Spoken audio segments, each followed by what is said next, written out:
La Llorona, The Weeping Woman, a Hispanic legend told in Spanish and English by Joe Hayes, illustrated by Vicky Trago Hill and Mona Pennypecker. This is a story that the old ones have been telling to children for hundreds of years. It is a sad tale, but it lives strong in the memories of the people, and there are many who swear that it is true. Long years ago, in a humble little village, there lived a fine-looking girl named Maria. Some say she was the most beautiful girl in the world. And because she was so beautiful, Maria thought she was better than everyone else. As Maria grew older, her beauty increased, and her pride in her beauty grew too. When she was a young woman, she would not even look at the young men from her village. They weren't good enough for her. When I marry, Maria would say, I'll marry the most handsome man in the world. And then one day, into Maria's village rode a man who seemed to be just the one she had been talking about. He was a dashing young ranchero, the son of a wealthy rancher from the southern plains. He could ride like a Comanche. In fact, if he owned a horse and it grew tame, he would give it away and go rope a wild horse from the plains. He thought it wasn't manly to ride a horse unless it was half wild. He was handsome, and he could play the guitar and sing beautifully. Maria made up her mind. This was the man for her. She knew just the tricks to win his attention. If the ranchero spoke when they met on the pathway, she would turn her head away. When he came to her house in the evening to play his guitar and serenade her, she wouldn't even come to the window. She refused all his costly gifts. The young man fell for her tricks. This haughty girl, Maria, he said to himself, I can win her heart. That's the girl I'll marry. And so everything turned out just as Maria had planned. Before long, she and the ranchero became engaged, and soon they were married. At first, things were fine. They had 2 children, and they seemed to be a happy family together. But after a few years, the ranchero went back to the wild life of the prairies. He would leave town and be gone for months at a time. And when he returned home, it was only to visit his children. He seemed to care nothing for the beautiful Maria.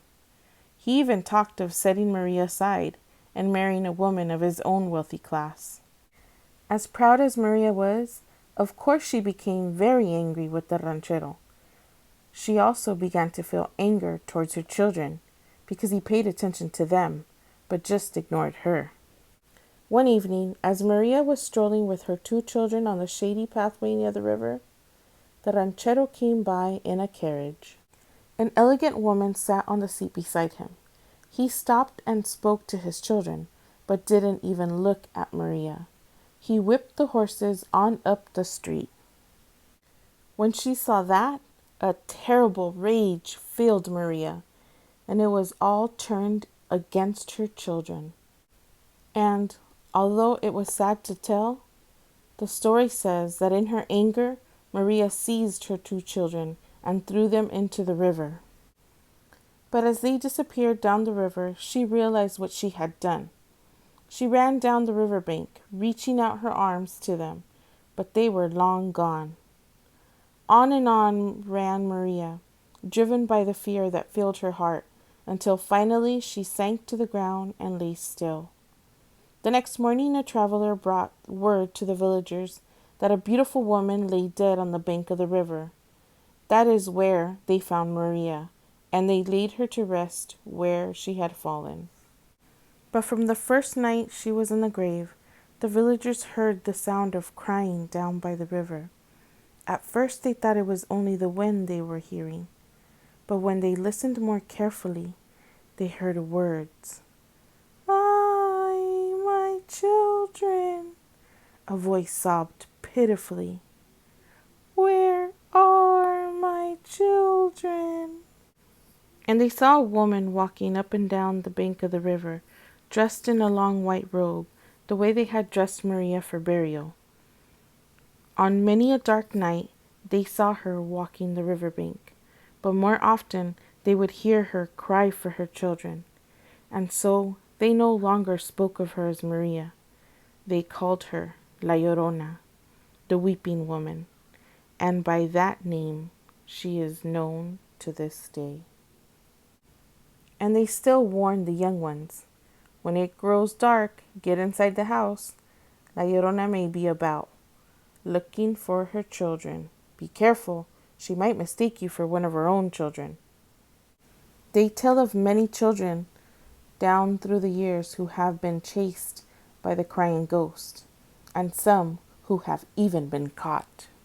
Is the story really true? Who knows? Some claim that it is. Others say that it isn't. But the old ones still tell it to the children, just as they heard it themselves when they were young. And in the same way, the children who hear it today will someday tell it to their own children and grandchildren.